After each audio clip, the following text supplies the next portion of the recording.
अस्सलामुअलैकुम, welcome back to my YouTube channel learn with Laila Afzal Khan. आज का हमारा लेक्चर है कांग्रेस के बारे में कि कांग्रेस कब बनी, कैसे बनी, इसका बैकग्राउंड क्या था और इसके बनने के पीछे क्या वजूहात थी। तो चलिए हम अपना आज का लेक्चर शुरू करते हैं। सबसे पहले हम इसका बैकग्राउंड देखते हैं कि बैकग्राउंड कुछ ऐसा है कि 1857 यानी कि वॉर ऑफ इंडिपेंडेंस के बाद जो था सब कॉन्टिनेंट का माहौल पॉलिटिकली बहुत चेंज हो गया था। हर जगह ब्रिटिशर्स का डायरेक्ट कंट्रोल आ गया था। 1857 से पहले उन लोगों का इनडायरेक्ट कंट्रोल था और 1857 के बाद डायरेक्ट अंग्रेज़ों की हुकूमत आ गई थी। और चूँकि ब्रिटिशर्स की पॉलिसीज़ बहुत ज़्यादा हार्श थीं और वो लोकल इंडियंस के हक़ में अक्सर नहीं थीं, तो ये एक माहौल बन गया था।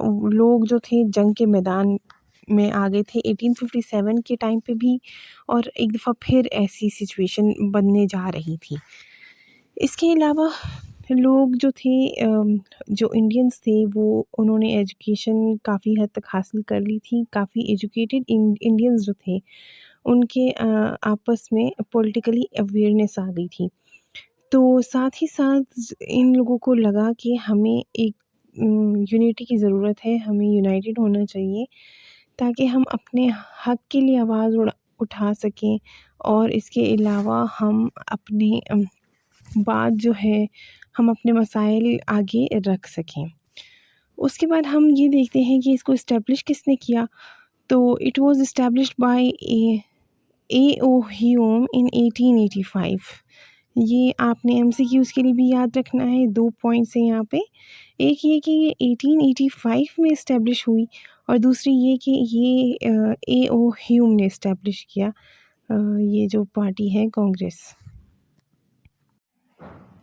तो अब इस्टेब्लिशमेंट के बाद हम ये देखते हैं कि what were the major causes behind its establishment. Several key factors contributed to its establishment. Here are the main causes. पहला कॉज हमने यहाँ पे लिखा है कि पॉलिटिकल वीकनिंग।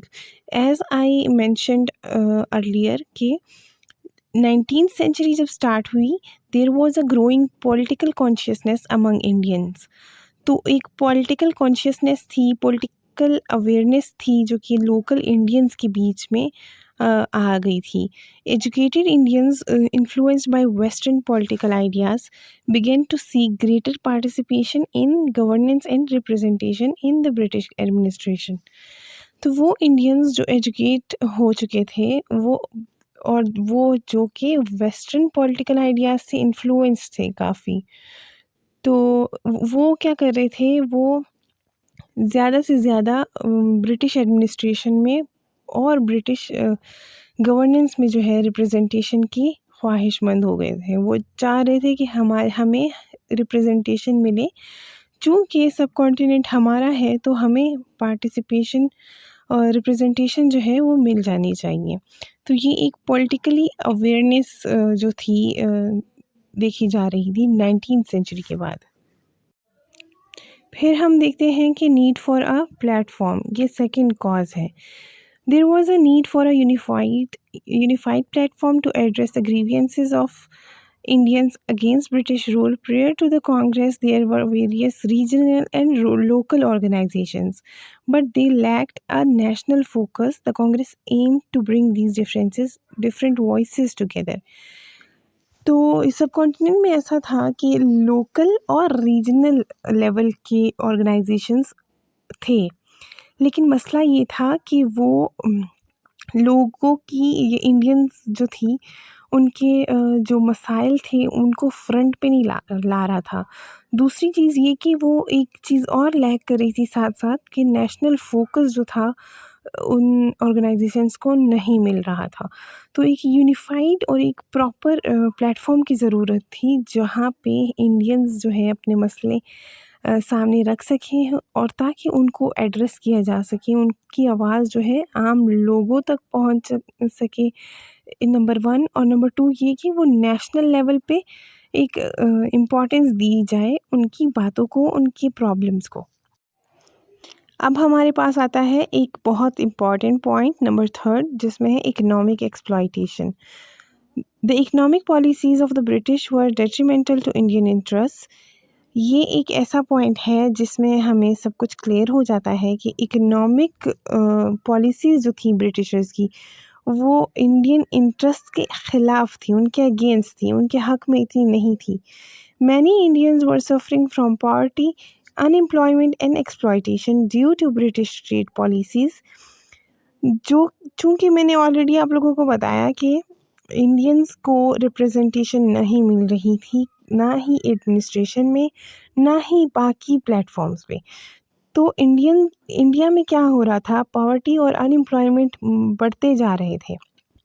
उससे क्या हुआ कि और ये क्यों हुआ? क्योंकि ब्रिटिश की ट्रेड पॉलिसीज़ इतनी हार्श थी, वो एक इंडियंस को एक्सप्लॉइट कर रही थी इकोनॉमिकली। क्यों? क्योंकि वो उनके अपने हक़ में थीं। इसके बारे में हम अलग से एक वीडियो बनाएँगे क्योंकि बहुत लंबी स्टोरीज़ हैं, क्योंकि जैसे ही ईस्ट इंडिया कंपनी इंडिया में आई, उस वक़्त से लेके फिर 1857 की जंग के बाद डायरेक्ट कंट्रोल जब ब्रिटिशर्स का आ गया, तो इकोनॉमिकली वो इंडिया को, सब कॉन्टिनेंट को एक्सप्लॉइट किए जा रहे थे। तो ये जो इकोनॉमिक डिस्ट्रेस है, fuelled the demand for political reform. इससे एक ऐसे प्लेटफॉर्म की शदीद ज़रूरत पड़ी जिसमें हम ये सारे मसले सामने रख के इनका हल निकाल सकें। तो this was the major reason behind the establishment of Congress. Number fourth cause है social reform movements. The late 19th century also saw the rise of social reform movements in India. 19th century का end एक ऐसा and था कि जिसमें सब continent ने देखा कि सोशल रिफॉर्म मूवमेंट्स जो थे वो बिल्कुल उरूज पे थे। छोटे बड़े शहरों में, डिफरेंट स्टेट्स में ये देखा गया कि वही इनका जो है ना काफ़ी उरूज चल रहा है, और ये कि ये आगे जाके ना ये पॉलिटिकली बहुत इन्फ्लुएंशियल साबित हो रहे थे। तो हम आगे देखते हैं, leaders like Raja Ram Mohan Roy and others were advocating for social changes. ये जो थे सोशल चेंजेस के लिए बहुत ज़्यादा कैंपेन चलाना और ये सब कुछ चल रहा था, and their ideas influence the political landscape. और ये था कि इनके जो आइडियाज़ थे ये पॉलिटिकली इन्फ्लुएंशियल थे, leading to the desire for a more organised political movement. ये बात क्या है फिर आगे कि भाई यहाँ पे मुझसे एक मिस्टेक हो गई है, यहाँ पे मूवमेंट लिखना था मैंने, तो ये आप लोग देख लीजिएगा। तो क्या कह रही थी मैं कि ना ये जो सोशल रिफॉर्म मूवमेंट्स थे, ये छोटे छोटे कहीं पे बड़े बड़े चल रहे थे, और ये इनके आइडियाज़ जो थे पॉलिटिकली इन्फ्लुएंशियल थे। तो दैट इज़ वाई, इसलिए फिर ये था कि एक मोर ऑर्गेनाइज्ड, यानी कि ज़्यादा ऑर्गेनाइज्ड पॉलिटिकल प्लेटफॉर्म की ज़रूरत थी कि ये जो आइडियाज़ हैं ये मतलब हमारे इन्फ्लुएंशियल साबित हो रहे हैं। That is why we need another organization which will be more unified or more organized.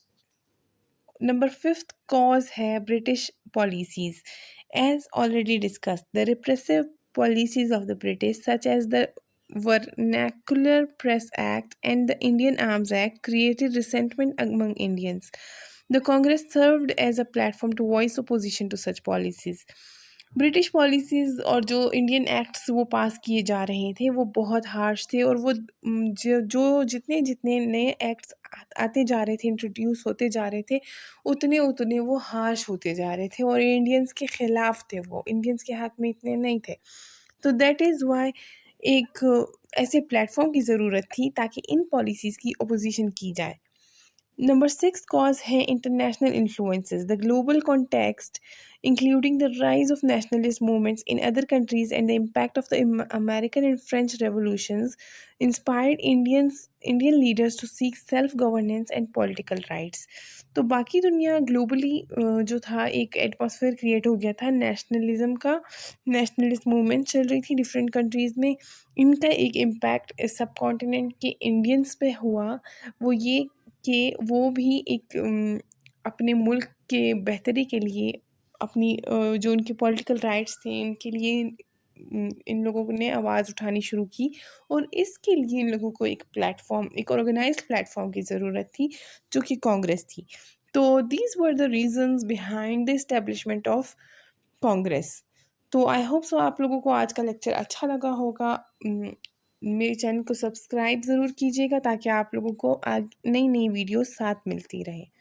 अपना ख्याल रखिएगा। अल्लाह हाफिज़।